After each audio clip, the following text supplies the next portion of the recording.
3달 만에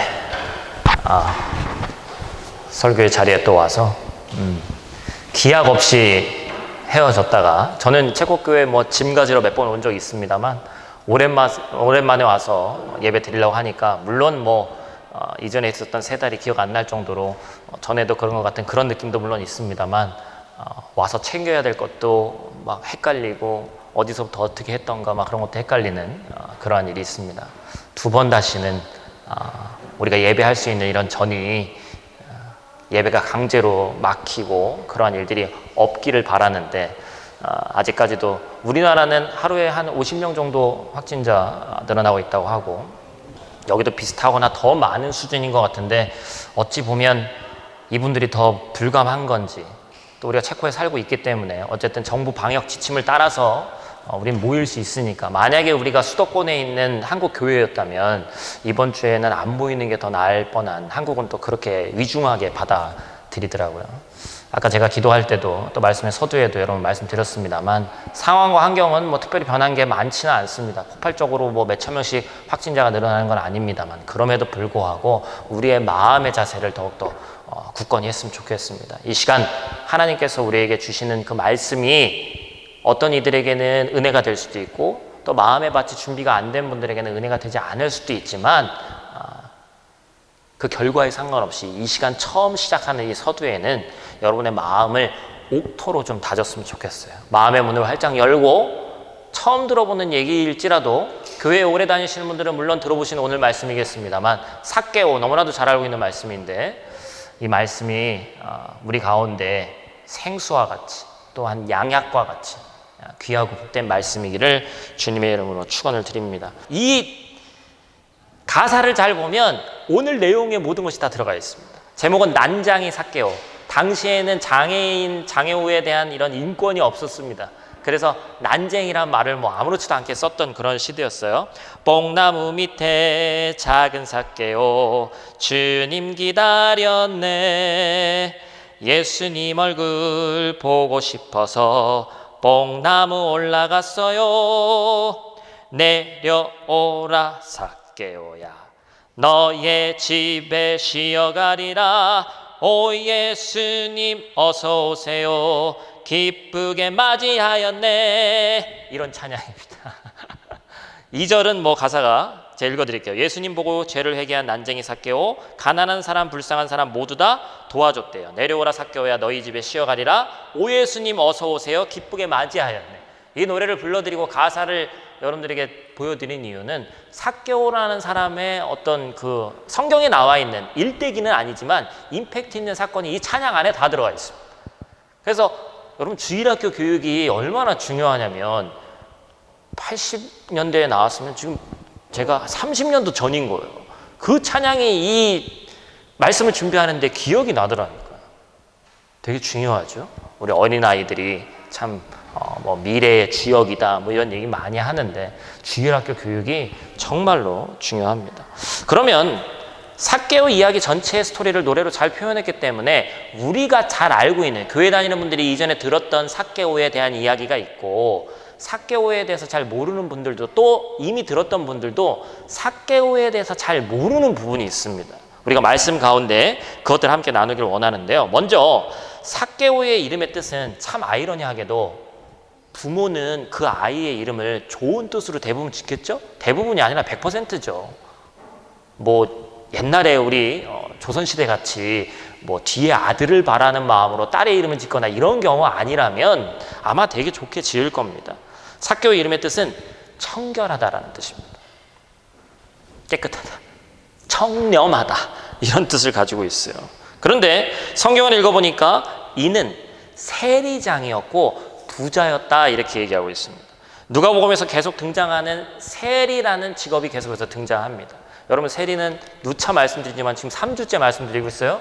세리는 뭐의 상징이라고 했죠? 그 당시에 죄인의 상징, 그렇죠? 그리고 매국노의 상징이라고 했습니다. 나라를 팔아서 로마의 앞제비가 돼서 로마에서 지배받는 것도 서러운데, 내 민족인 세리가 부자가 됐다는 얘기는 뭐예요? 징수해야 될 세금 이상의 것을, 고혈을 빨아서, 백성들의 고혈을 빨아서 부를 축적한 사람이라는 것이죠.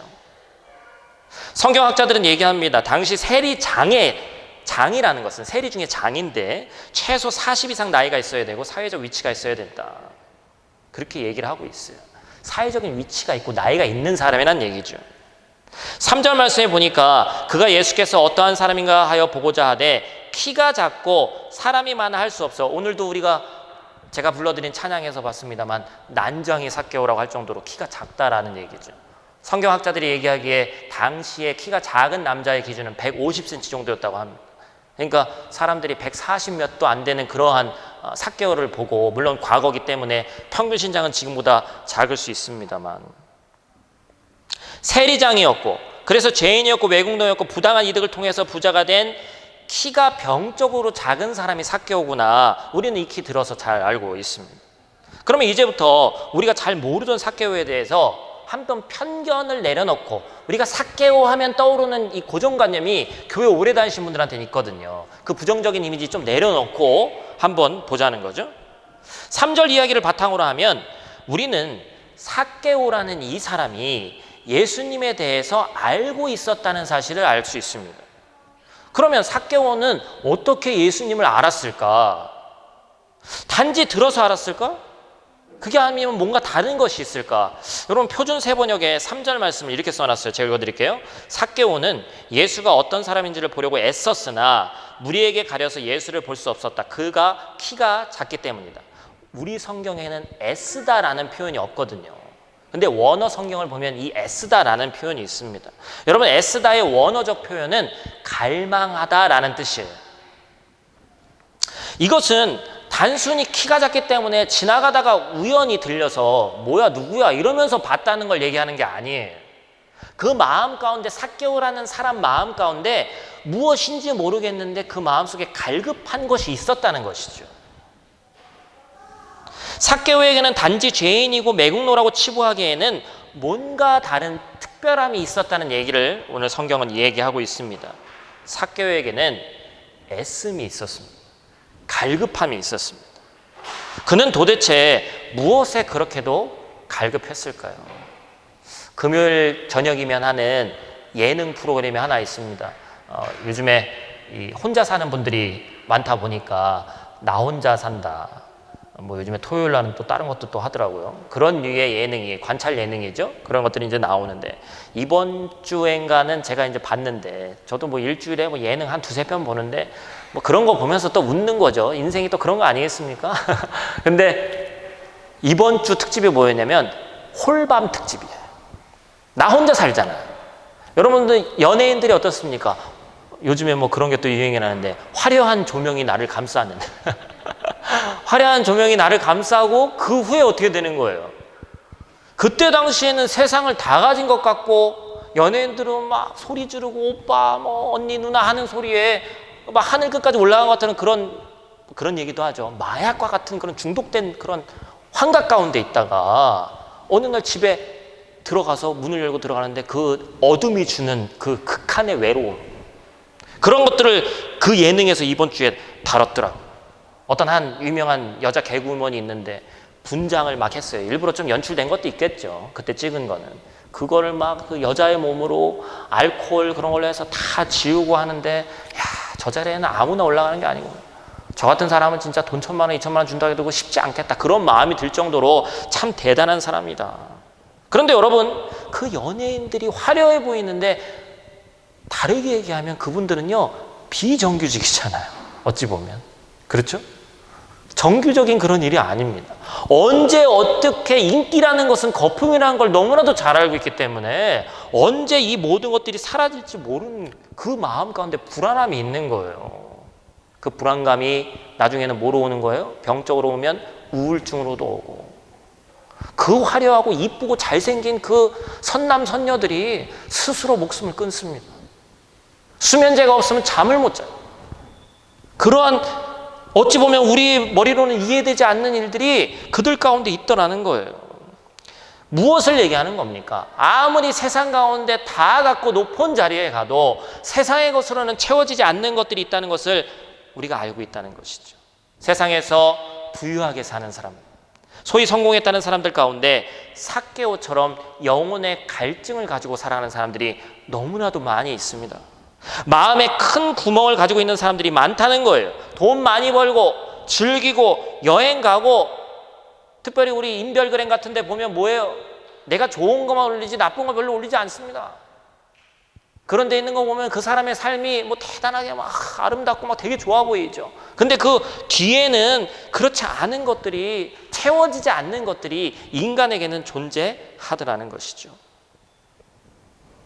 근데 삭개오는, 오늘날로 예를 들었습니다만, 삭개오도 이러한 채워지지 않는 갈급함이 있기 때문에 그것을 내가 지금 살고 있는 이 돈이라는 것, 내가 추구하는 명예 높은 자리보다 더 귀중한 가치가 있을 것인데 그것이 무엇일까 하는 삭개오 내면의 갈증이 있었다는 것을 성경은 이야기하고 있습니다. 삭개오는 이 갈증을 늘 마음속에 가지고 있다가 예수님이라는 훌륭한 선생님이 온다고 하니까 자기보다 나이도 어리고 소문으로만 듣고 그랬던 사람인데 한번 만나봐야 되겠다는 생각을 했습니다. 우리 주변에도 이런 사람들이 있습니다. 여러분, 우리가 이 시간 한번 그런 분들 한번 떠올려 봤으면 좋겠어요. 우리는 우리 마음속에 있는 우리 생각으로 사람들을 재단하고 판단하는 경향이 있습니다. 저 사람은 예수 없이도 하나님 안 믿어도 잘 살 사람일 거야, 이런 생각을 하는 것들이 있죠. 그런데 우리는 하나님의 도구로서 복음을 전하는 역할을 잘 감당하면 되는데 어떤 사람은 의인, 어떤 사람은 죄인, 우리 가운데 이미 이런 것들을 판단하고 있다는 것이죠.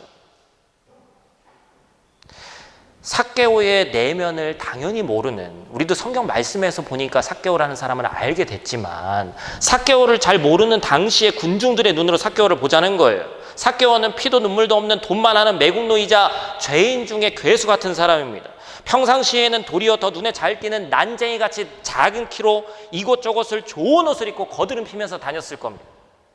이런 그가 사회적 위치, 체면 이런 것을 버려두고 나무 위로 올라가서 주님을 한번 보겠다고 철없는 아이처럼 기어 올라갔다는 거예요. 여러분, 이거는 그냥 단지 호기심으로 했을 행동이 아니라는 것이죠. 여기서 우리는 하나를 짚고 넘어가야 됩니다. 우리가 알게 모르게 우리 가운데 판단하고 죄인의 의인을 취급하며 우리 먼저 선입견을 가지고 바라봤던 사람들이 얼마나 많이 있는지, 아마도 지금 떠올려 보면 그런 내 주위의 사람들이 분명히 있을 거라는 것이죠. 말씀이 진행되면서 더욱더 민망한 일이 벌어집니다. 주님께서 돌 무화과 나무로 다가오십니다. 뽕나무로 오시고, 뽕나무가 돌 무화과 나무예요. 옛날에는 뽕나무라고 번역했는데 사실은 한글 성경에, 한글 개역 성경에는 뽕나무라고 되어 있는데 돌 무화과 나무와 뽕나무는 완전 다른 겁니다. 오늘 또 저희 아내가 의도한 바는 아니지만 한국에서 말하는 뽕나무에서 열리는 열매가 있죠. 그게 뭐죠? 저도 오늘 알았어요. 오디입니다. 오디. 오디가 뽕나무에서 열리거든요. 근데 이스라엘은 뽕나무가 없어요. 근데 옛날에 번역을 할 때 돌 무화과 나무입니다. 돌 무화과 나무. 성경의 옛날 성경에서는 뽕나무로 얘기하는데 이제 무대 위의 한 장면처럼 모든 초점이 주님께서 이 돌 무화과 나무로 오니까 삭개오하고 주님만 남은 거예요. 원래는 삭개오는 사이드에 변두리에 있던 사람입니다. 근데 주님께서 삭개오에게 오니까 그가 뭐가 되는 거예요? 스포트라이트가 삭개오에게 비치게 되는 거예요. 그런 상황입니다. 그런 삭개오를 바라보고 주님께서 말씀하십니다. 뭐라고 얘기하시죠? 삭개오야, 속히 내려오너라. 내가 오늘 내 집에 머물러야겠다. 여러분, 이걸 뭘 얘기하는 겁니까? 주님께서 삭개오를 원래 알고 계셨다는 거예요. 오늘 이 말씀은 주님께서 의도를 가지고 삭개오를 찾아오신 사건입니다. 여러분, 신앙의 선배된 여러분, 성령 체험의 경험이 있는 분들은 한번 생각해 보십시오. 여러분이 어릴 때 어떤 때 은혜를 받게 됐는지. 이 자리에는 아직 교회 다닌 지 얼마 안 돼서 그런 경험이 없는 분들도 있을 수 있습니다만, 어떨 때 우리가 성령 체험을 했다고 얘기하고 눈물 흘리는 고백을 하게 되고, 어떤 때 그러죠?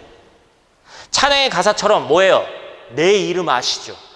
내 모든 생각도. 그런데 그런 찬양을 하다가 어느 순간 하나님이 나와 전혀 상관없는 분처럼 여겨지다가 진짜 아빠, 아버지로 여겨질 때가 있어요. 그리고 내가 죄인이란 말이 어느 순간 아무런 감성적으로 다가오지 않다가 그냥 어느 날 갑자기 우리는 모두는 죄인입니다 이런 말에 무너져 내릴 때가 있습니다. 제가 우리 교회 성도들한테는 많이 얘기했습니다만 저는 매월 며칠 몇 시 이런 건 기억이 안 나는데 중학교 2학년 때 처음으로 성령 체험했다고 제가 말씀드렸죠? 그 찬양 가사도 제가 기억난다고 그랬습니다.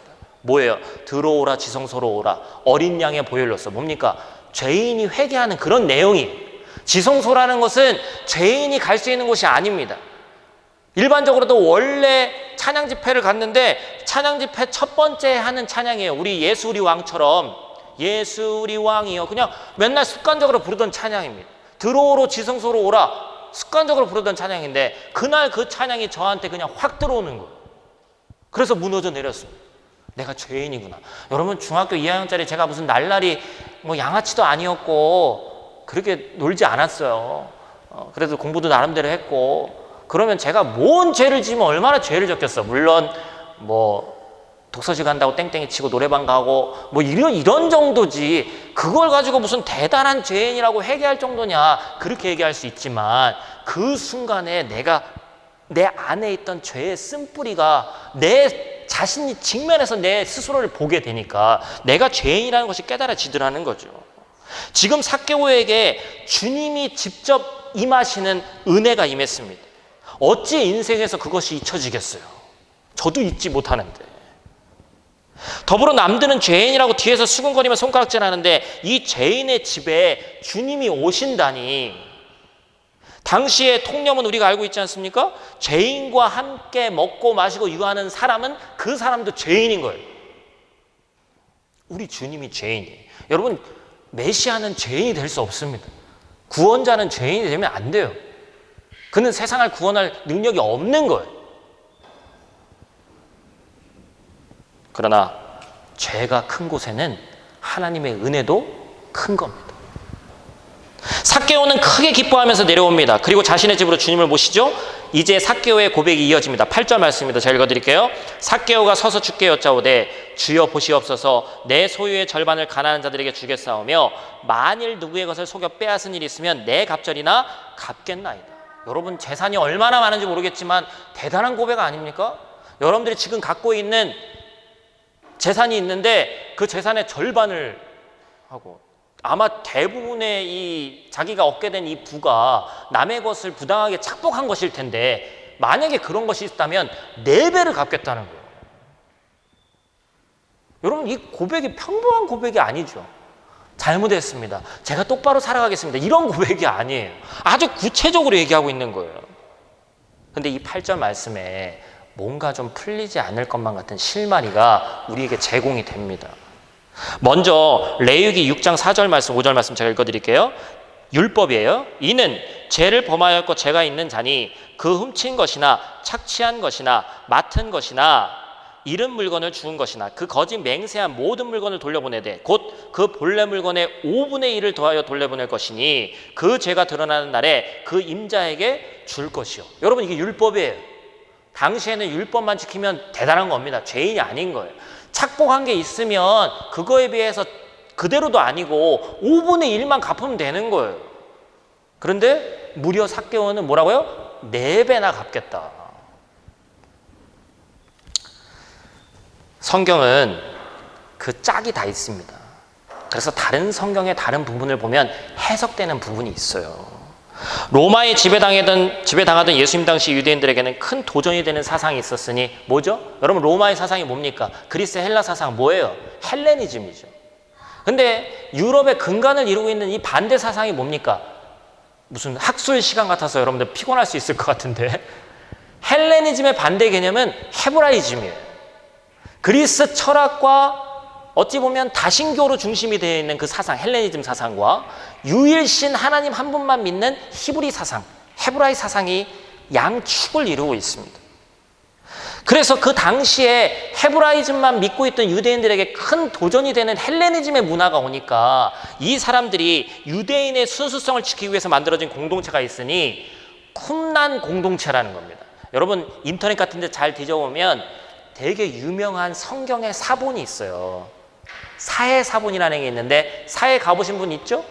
사해 가면 이렇게 바다보다 염분도 뭐 몇 배나 더 높아서 수영을 못하는 분들도 동동 떤다는데, 얼마 전에도 우리 어떤 형제자매님과 얘기를 하는데, 우리 나중에 우리 젊은 사람들 많으니까 나중에 성지순례 우리 같이 갔으면 좋겠다. 저도 희망사항입니다. 여기 사는데 이스라엘 한 4시간이면 날아가는데 성지순례를 못 가가지고 뭐 비디오로 보고 있고 유튜브로 보고 있어. 이건 좀 곤란하죠. 사회 사본이 나온 쿰란 공동체, 쿰란 공동체에서 에센의 학파라는, 뭐 다 몰라도 돼요, 에센의 학파라는 데가 있는데, 그 학파에 유일하게 거의 유명한 인물이 있으니 그게 누굽니까? 세례 요한입니다.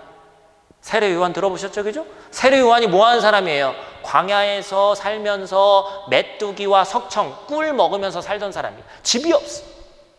동굴 파가지고 들어가가지고 내가 하나님이 주신 유대인으로서 율법을 철저히 지키면서 세상과 구별된 헬레니즘 문화를 따르지 않고 살아가겠다라고 결단하면서 자기들끼리 공동체를 이룬 게 쿰란 공동체고, 그 중에 한 학파가 에센의 학파입니다.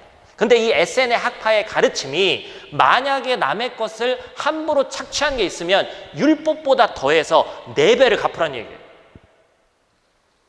여러분, 이 얘기는 무슨 얘기예요? 삭개오는, 그러면 이쯤에서 우리가 한번 질문을 해봐야죠.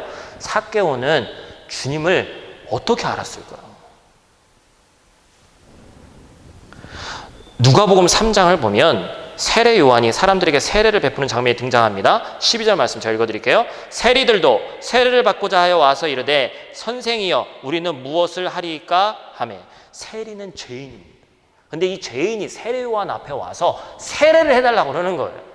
여기에 삭개오의 이름이 써있진 않지만 제가 볼 때는, 또한 많은 성경학자들이 얘기하기로는 이 자리에 삭개오가 있었든지 세례 받은, 다시 말해서 주님을 그냥 귀로만 들어서 아는 것이 아니라 예수 그리스도를 마음속에 영접한 신자였을 것이다 라고 얘기하는 거예요. 이 삭개오가.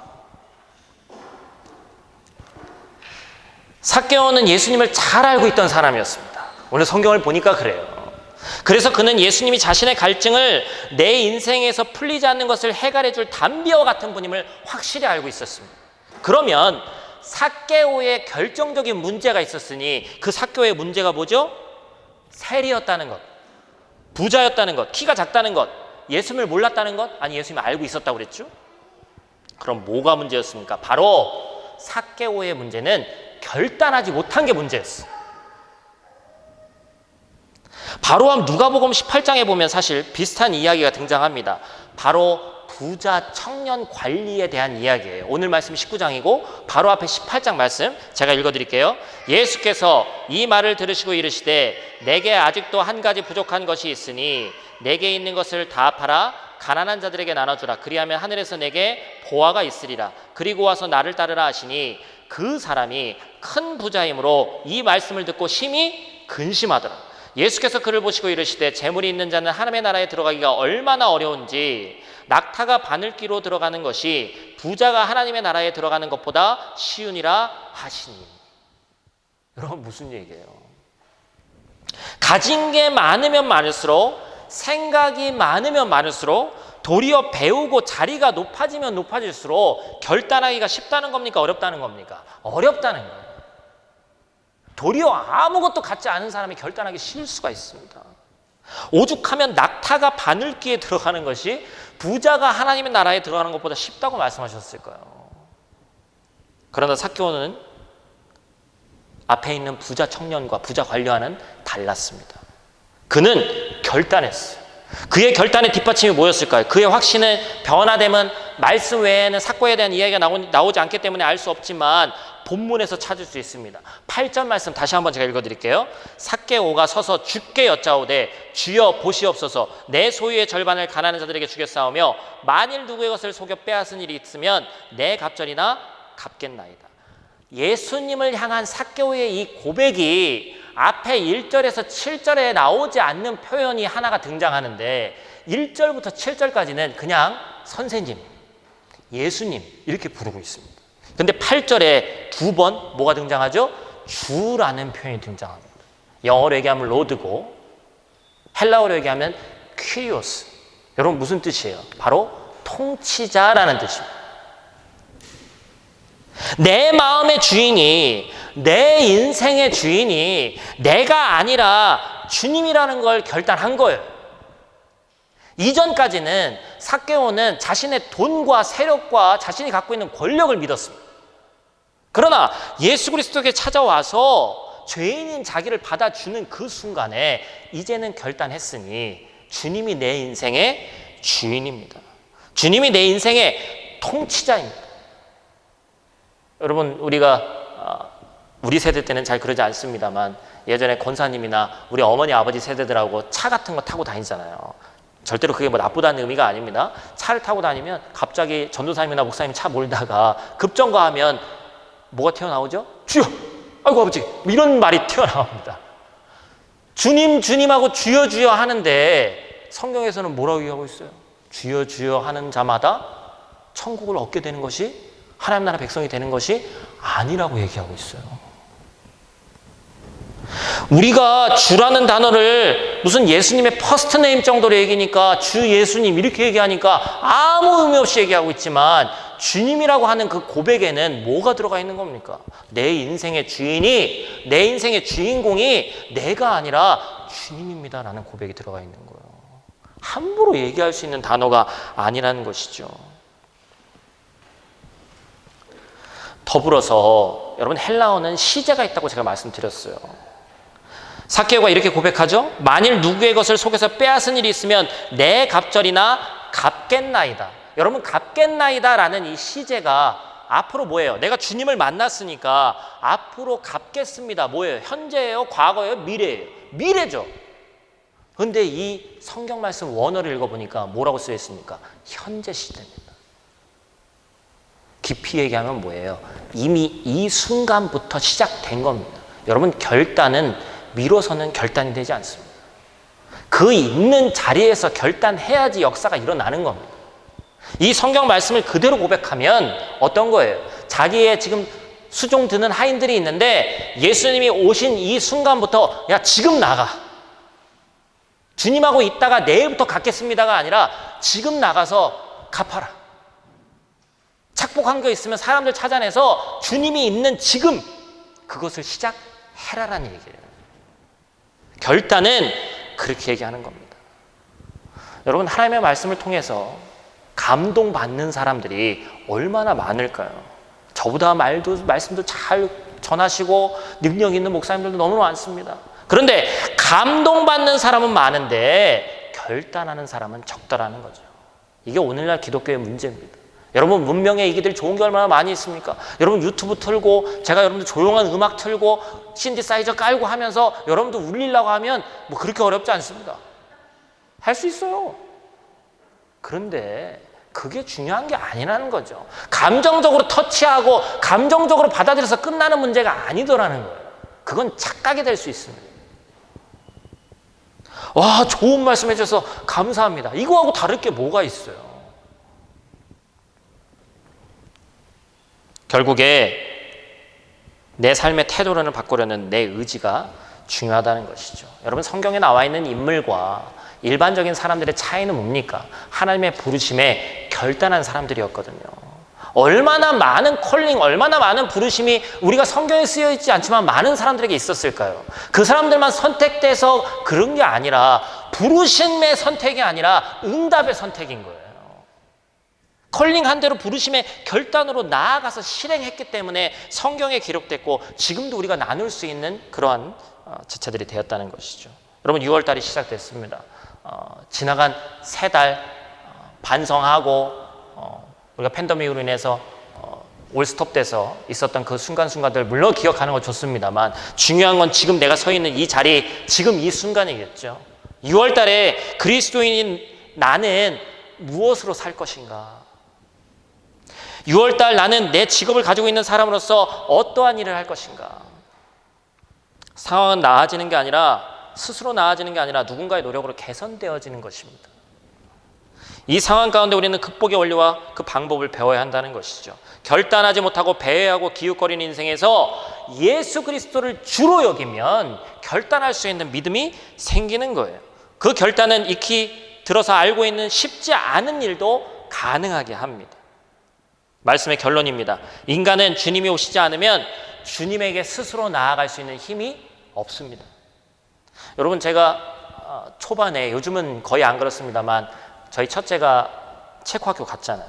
유치원에 이제 그래도 몇 년 보냈으니까 좀 됐는데 초등학교 시스템을 모르겠는 거예요. 그래가지고 왜 드라마나 그런 데도 보면 뭐 드라마가 아니라 실제로도 그러겠습니다만, 어린이집 같은데 아이에게 보내놓으면 뭐 잘 놀 거예요, 걱정하지 말고 가세요 라는 선생님의 말에 마음이 평안한 게 아니라 어떡하죠? 예전에 저도 그런 적이 있었는데, 저희 어린이집 할 때 처음 온 아이니까 제가 시간이 나서 그 아이를 어린이집에 있는데 밖에 나가서 놀이터 가가지고 막 그네도 밀어주고, 처음 오니까 걔를 특별히 사랑해서 그런 것도 아니고 막 잘 돌봐줬어요. 그런데 그 어머니가 그날 처음 맡기고 무려 그 밖에 나가 있는 2시간 동안 숨어서 그걸 다 보고 있었던 거예요. 여러분, 오바스러운 마음이라고 생각할 수도 있지만 부모 마음이 그렇습니다. 응? 그죠? 저도 그래요. 그래가지고 초등학교를 갔는데, 물론 고개를 절레절레 하는 일이지만 초등학교 갔는데 되게 불안한 거예요. 그래서 1시부터 2시에 뭐 바깥놀이를 뭘 한다고 들었는데 뭘 하나 너무 궁금한 거죠.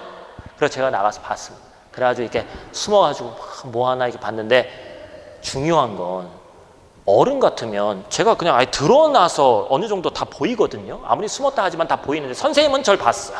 근데 유리는 저를 발견할까 못할까요? 못합니다. 아이의 시야는 그만큼 작아요. 아이의 시야가 그렇게 작습니다. 그래서 여러분, 인간은요, 하나님을 스스로 찾을 수 있는 능력이 없습니다. 우리 시야에 보이지 않거든요, 하나님은. 그런데 우리가 조금만 눈을 들어서 보면 예배 가운데 하나님이 함께 하신다는 게 중요하다고 제가 말씀드린 것처럼, 주님은 항상 우리와 함께 계십니다. 그게 지금 당장 느껴지지 않고 지나고 나서 깨달으니까 그게 문제죠. 만세전부터 나를 향한 놀라운 계획을 가지고 계시고, 우리는 그것을 이뤄가는 중요한 하나님의 도구이기 때문에 하나님은 이미 우리 가운데, 우리 중에 계시다는 거예요. 결론입니다. 오늘 말씀의 결론 10절이죠. 10절 말씀 제가 읽어드릴게요. 인자가 온 것은 잃어버린 자를 찾아 구원하려 함이니라. 오늘 말씀의 제목이 잃어버린 자를 찾아서입니다. 인생은 소유에서가 아니라 관계를 통해서 풍성해지는 거예요. 부모 입장에서 우리는 모두 잃어버린 자기 때문에 내 자녀가 죄를 짓고 세상 사람들 모두 다 죄인이라고 얘기해도 부모 입장에서는 죄인이기 이전에 내 자녀인 겁니다. 주님은 이 땅에 잃어버린 자녀들을 위해서 오셨어요. 우리는 오늘 본문을 보아서 주님이 의도적으로 삭개오를 찾아오셨다는 것을 알았습니다. 이제 삭개오와 같이 다시 한번 주님과의 관계를 회복해야 됩니다. 체면, 사회적인 지위, 물질 물론 중요합니다. 그런데 그 모든 것들이 영원한 것이 아님을 알 수 있잖아요. 이번 한 주간 내가 진정 내려놓고 결단해야 되는 것이 무엇인지 한번 결단해 보시길 바라요. 1년에 거의 절반이 갔습니다. 전반기 때 도대체 뭘 한지도 모르겠어요. 일은 일대로 못했고 마음의 여유는 없었고, 그런데 지금 이 시점에서 다시 시작하는 이 시점에서 내가 그리스도인으로서, 또한 이 땅을 밟고 서 있는 하나님의 자녀로서, 세상 일을 감당해야 될 사람으로서, 직업적으로, 또한 한 가정의 부모로서 어떠한 일들을 결단하면서 나아가야 되는지, 때로는 부자 관리가 했던 것처럼 목숨처럼 여기는 그 모든 것들을 내려놔야 될 수도 있습니다.